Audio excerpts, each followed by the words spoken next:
hanging apa ya, pokoknya menghilangkan nyawa sendiri terus tapi dia gitu pakai tali. Yuhu, hello peeps, selamat datang di YouTube channel gue. Salam kenal buat kalian yang baru aja mampir. Hari ini kita bakal ngebahas mengenai salah satu dampak layoff ataupun pemutusan hubungan kerja atau PHK. Tren ini terjadi setelah pandemi COVID-19 gitu. Jadi ini gak cuma di Indonesia tapi secara global juga impactnya ada. Dan kasus yang gue bahas kali ini adalah dari India gitu. Ini cuma tipis aja sih peeps, nanti ada kasus lagi selanjutnya gue bahas di episode berikutnya. Ini aksi penghilangan nyawa diri sendiri, bunuh diri. Ya, nah yang bakal gue ceritain malam ini adalah kisah yang dialami oleh seorang insinyur software berusia 24 tahun bernama M. Vignesh yang ditemukan hanging apa ya, pokoknya menghilangkan nyawa sendiri terus tapi dia gitu pakai tali di rumahnya, khususnya di kamarnya. Oke, gak usah lama-lama, kita langsung aja masuk ke kasusnya. Cerita ini adalah kisah tragis dari seorang pemuda bernama M. Vignesh yang ditemukan tewas di rumahnya di Jalan Netaji Padi, India pada Jumat pagi 10 Maret 2023.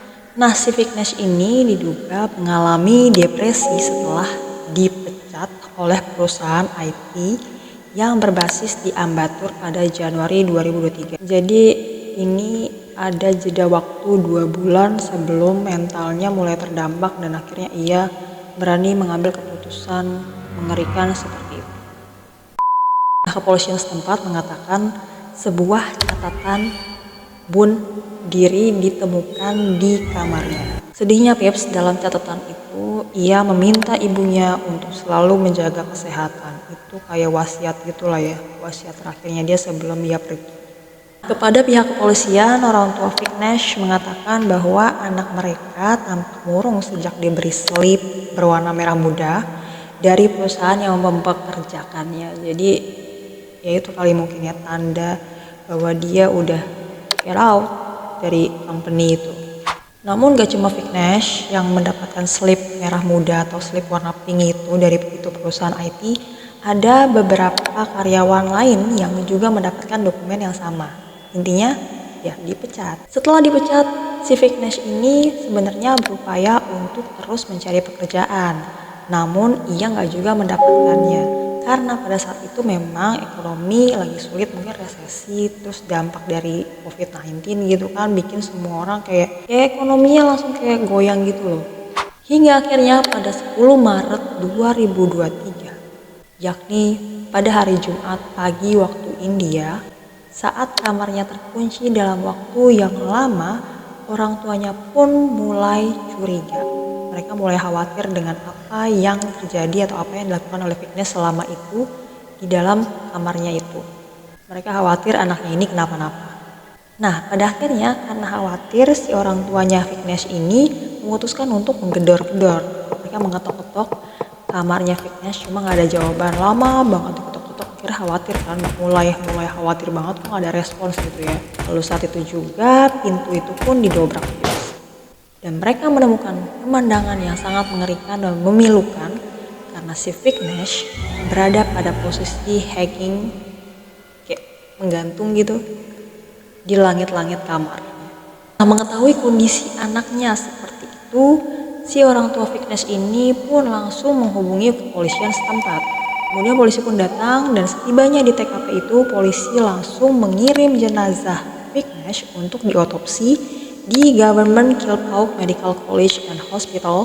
Nah, polisi kemudian mengatakan bahwa saat melakukan penggeledahan di dalam kamarnya Vignesh, mereka menemukan sebuah catatan bunuh diri berisi kalimat tidak ada yang bertanggung jawab atas kematiannya.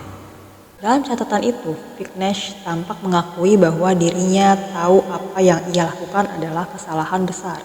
Ia pun meminta maaf kepada saudara perempuannya serta ibunya dan meminta ibunya yang sudah tua itu untuk menjaga kesehatannya. Vignesh juga telah menulis nomor PIN kartu ATM dan kata sandi telepon genggamnya dalam catatan itu. Sedih ya Bips ya, karena kasihan banget ini si Viknesh ini jadi korban sulitnya ekonomi dunia dalam beberapa tahun terakhir sejak pandemi COVID-19. Oke, sekarang kita bahas sedikit ya mengenai pandemi COVID ini yang berdampak pada ekonomi global. Sejak 2020, mungkin 2021 kali ya, kan 2020 itu awal-awal COVID. Lalu kemudian impactnya kan WFH segala macam, semua akhirnya ekonomi berubah semuanya kan. Nah, banyak industri yang terpuruk gitu, termasuk industri teknologi yang kini sedang melalui fase sulit. Pada 2022 terjadi 1.535 PHK di perusahaan teknologi dengan 241.176 orang yang terdampak. Lalu pada 2023 terjadi 642 PHK di perusahaan teknologi dengan 174.682 orang terdampak. Ya kira-kira 2.361 orang per hari lah kalau kita jumlahkan ya, kita bagi. Nah, langkah PHK ini merupakan bagian dari tren yang lebih besar dari perusahaan teknologi yang memangkas pekerjaan dan memperlambat perekrutan karena investor semakin takut dengan resesi.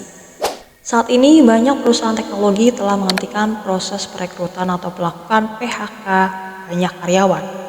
Perusahaan-perusahaan besar yang melakukan PHK termasuk diantaranya Amazon, Google, Microsoft, Wipro, dan Salesforce yang memberhentikan banyak karyawannya secara global. Begitu pula juga dengan perusahaan seperti Disney yang memberhentikan 7.000 karyawannya untuk membuat bisnisnya lebih menguntungkan. Bahkan Zoom yang sempat tren saat pandemi digunakan oleh kita untuk virtual meeting gitu ya, itu juga mengumumkan memberhentikan 1.300 karyawannya atau sekitar 15% dari tenaga kerja perusahaan. Entah itu sudah terjadi atau baru wacana, gue nggak tahu ya. Cuma yang gue lihat informasi seperti itu.